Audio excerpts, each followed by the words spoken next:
Plán je jasný, za pár dní obět celou republiku, ale jak to dopadne, to zatím nikdo neví.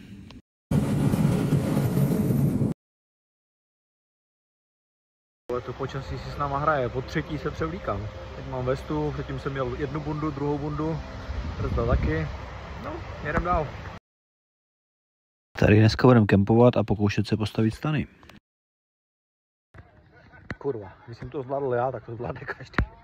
Tak, stany stojí, dneska 200 kiláků za náma, zítra budeme pokračovat. Den číslo 2 začíná, je potřeba sehnat nějakou snídani, rychle pojíst a pokračovat dál.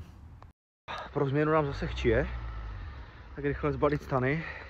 Pro mě už byla maturita balit spacák, takže uvidíme, jak to rychle půjde, no a někam se schovat před tím zasraným deštěm. No to už nemá smysl. Nemá smysl, no. Je to škoda. No, konečně trošku horské turistiky.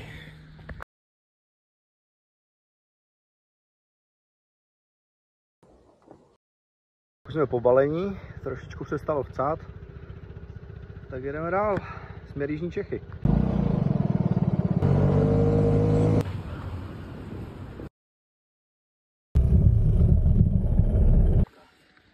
To jde zlehka. Teď musíme dát dolů. Jakube, máme šrubík?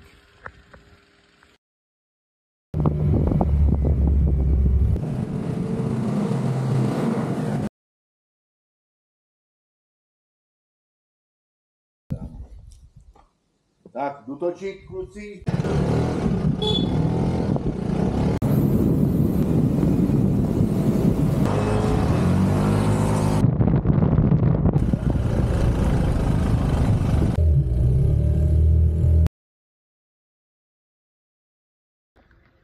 No, takže den číslo 3 mám trochu v mlze, no. Pamatuju si žabí stejnka, flašku, má něco na grilu.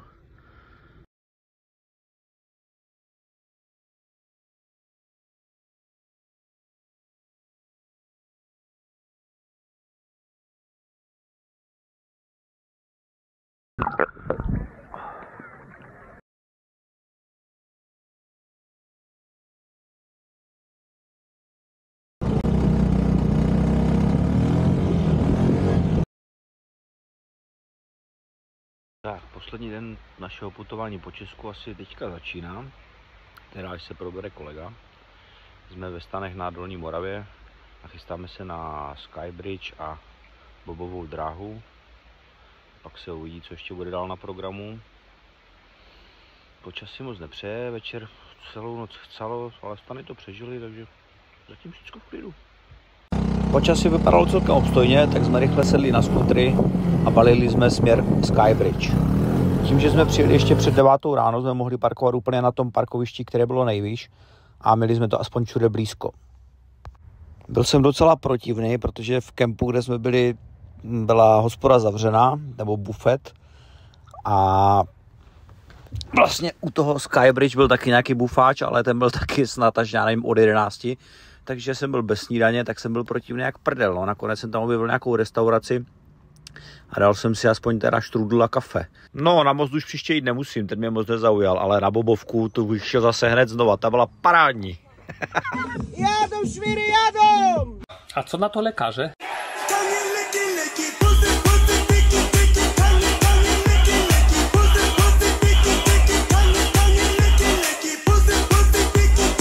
No a teď už zase rychle směr kemp, pobalit se a mazat pomalu směr domů, protože už jsme se dívali na počasí a zase má za chviličku začít chcát, no, takže musíme makat.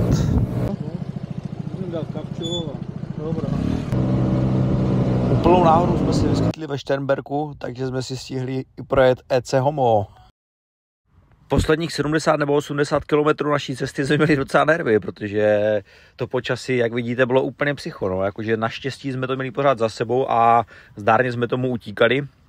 A domů jsme dojeli tak nějak úplně na těsňoučku, že jsme přijeli a třeba do 10 minut začalo úplně brutálně chcát, takže vyšlo to úplně tak.